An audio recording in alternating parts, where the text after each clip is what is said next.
Os 4 elementos do planeta são água, terra, fogo e ar. Destes 4, 3 estão juntos com os esportes radicais. O primeiro esporte a se juntar com um destes elementos, no caso o ar, foi o paraquedas. Sim, foi ninguém menos que o célebre gênio italiano da Renascença, Leonardo da Vinci, que idealizou um protetor paraquedas, feito de pano e com o formato de uma pirâmide. O paraquedas moderno só surgiu no século XVIII. O francês Louis-Sébastien Lenormand, que em 1783 saltou de uma árvore com 2 guarda-sóis, um em cada mão. Ah, mas teve outro francês, André-Jacques Garnerin, também saltou com um enorme guarda-chuva em 1797.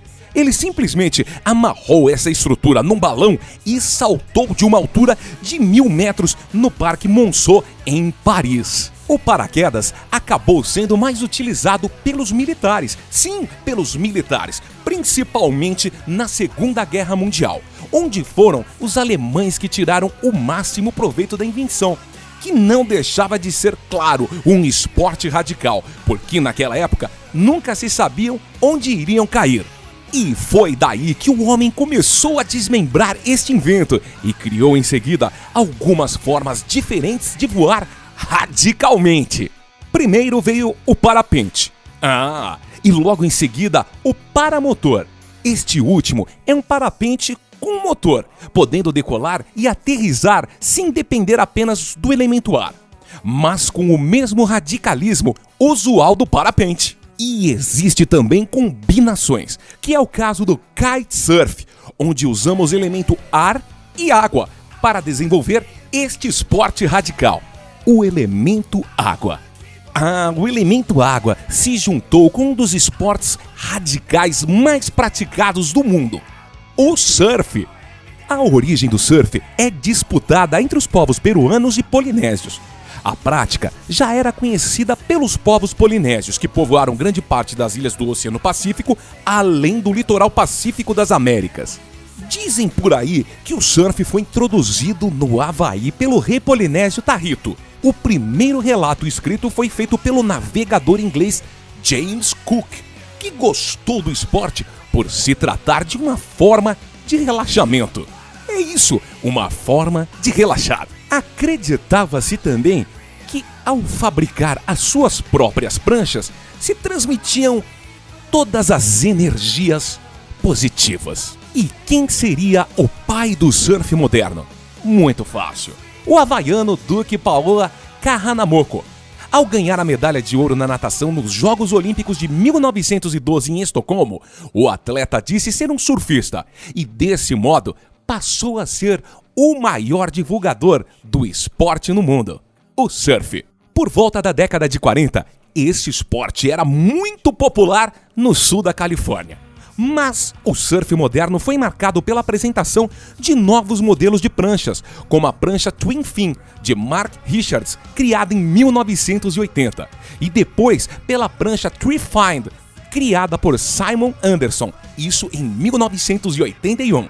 Esses australianos aí, sim, esses aí, tornaram seu país detentor do maior número de campeões mundiais de surf. Sabia?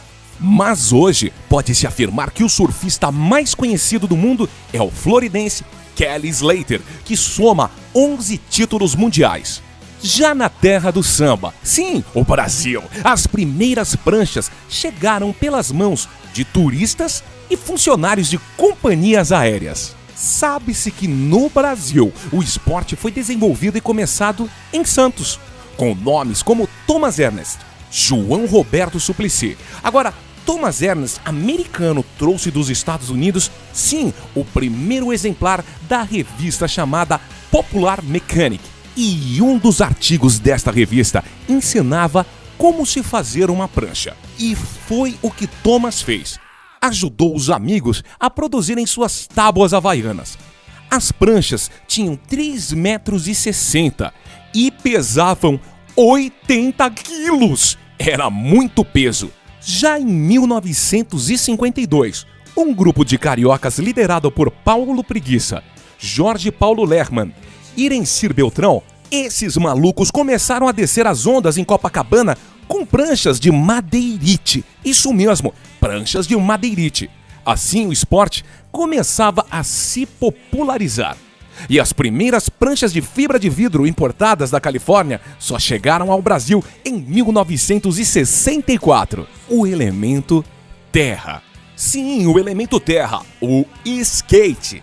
E os primeiros relatos de pranchas sobre rodas datam de 1880.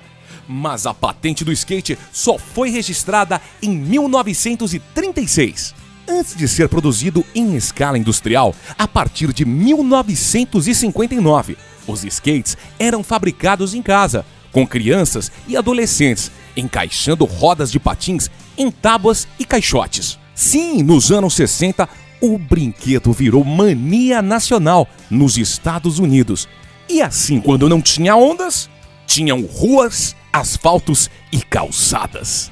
E as manobras radicais, como surgiram? Surgiram na década de 70, pelas ruas e dentro de piscinas vazias. Piscinas vazias, sim, que inspiraram os bowls e halfpipes atuais. Em 1973, o norte-americano Frank Nasworth inventou as rodinhas de uretano, que revolucionaram o esporte, e o skate passou a pesar por volta de 2,5 kg.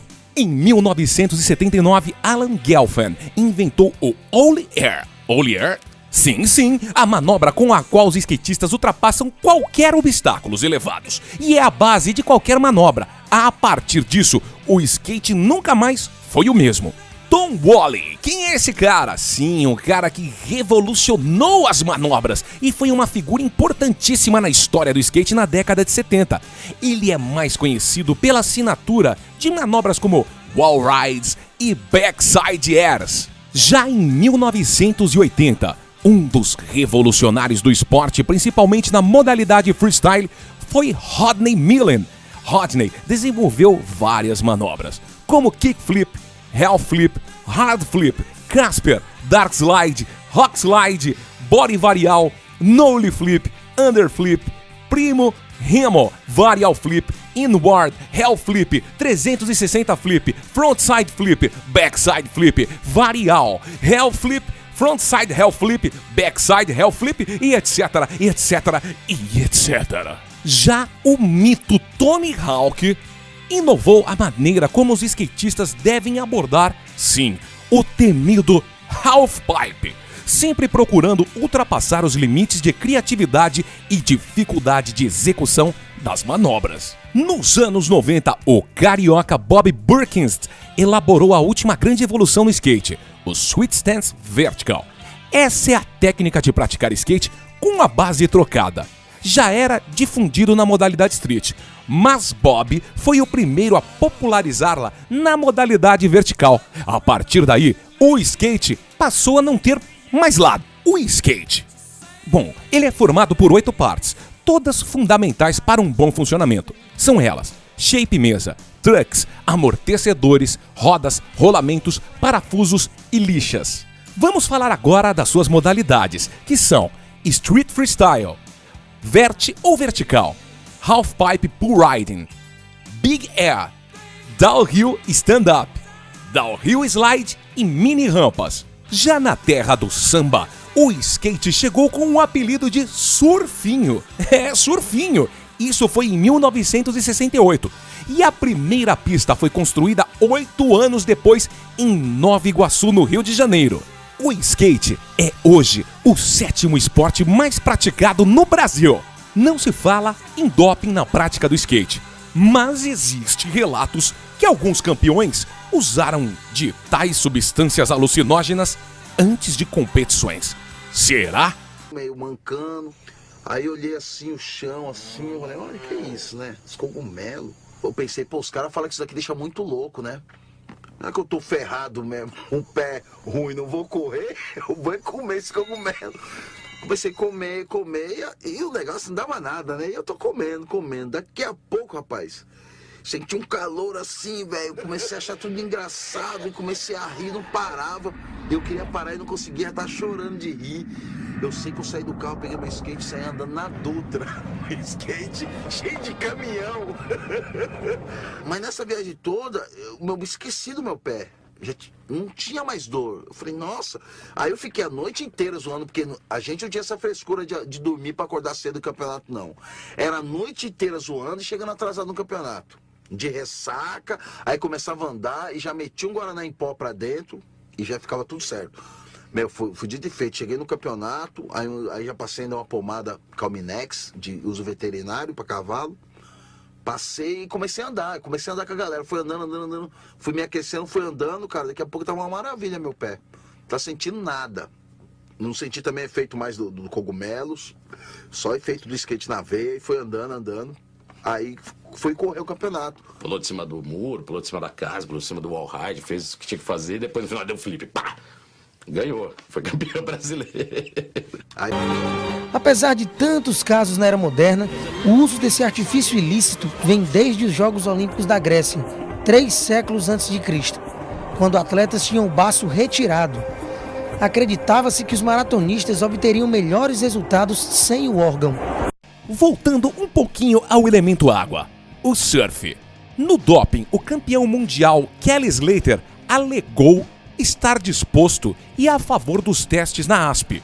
Porém, questionou o uso de maconha como uma ofensa sujeita à punição no esporte. Slater baseou seu argumento no caso do snowboarder Ross Rebagliati, de 26 anos, que ganhou o masculino de slalom no dia 8 de fevereiro nos Jogos Olímpicos do Winter Games em Nagano, Japão. Depois de ter sido testado e detectado com marihuana no sangue, o Comitê Olímpico Internacional tomou a medalha de volta do campeão e 2 dias depois a devolveu a Ross, reconhecendo não ter autoridade para isso.